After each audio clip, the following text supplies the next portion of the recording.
I want to tell you about the mystery surrounding the death of a beautiful young girl. Take a listen.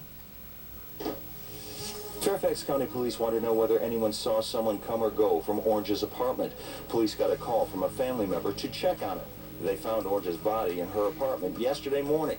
Investigators will say only she died from blunt force trauma to the upper body. I've never seen her alone. When shown her picture, Orange's neighbors say they frequently saw her around the complex. Some of them here complain security needs improvement. A 29-year-old beauty that worked in the futures industry has been found brutally murdered. I want to go to Nicole Parton, investigative reporter. What can you tell me in a nutshell about her death? What happened? Good evening, Nancy. Thursday morning, police went to the home of Miss Orange to do a simple welfare check after a family member reported that they could not reach Genevieve, or Jenny, as she was known by her friends. Upon entering the apartment, unfortunately, police found that she had been killed with what they believe to be blunt force trauma to the upper body. Now, I spoke to the Fairfax County Police Department a few hours ago. They're being very tight-lipped about the case, but they said that authorities are diligently investigating Jenny's murder. Tip line 1-866-411-TIPS. 411-8477 to Dr. Marty McCary, professor of public health at Johns Hopkins, a friend of Genevieve Orange, the deceased young lady. What can you tell me about her?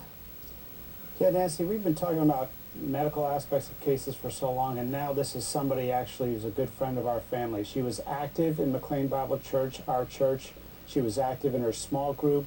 Her friends who know her best say that she loved Jesus and she tried to emulate him in every aspect of her life. She was the perfect daughter, the perfect friend, and the perfect employee. You know, I'm just stunned with her lifestyle, which was very low-key, not out partying late at night. That this would happen to her. What leads do you believe police are pursuing? Well, we have the preliminary autopsy report, which basically says there was blunt trauma to the upper extremities. Now, the final report, which typically takes a week, will tell us the size of the bruises and the blood clots to figure out what kind of force was involved. At this point, the police aren't even saying if there was forced entry, so there's a lot we don't know. I can tell you that this is the last person anybody would think would have somebody out after them to try to hurt them. To Nicole Parton, investigative reporter. Nicole, do police have any suspects or a person of interest?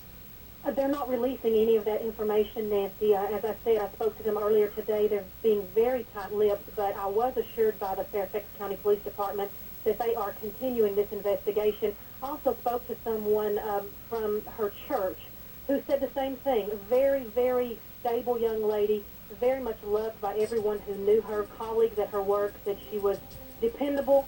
Everybody loved her. Apparently no enemies. What went wrong? They're still trying to figure it out.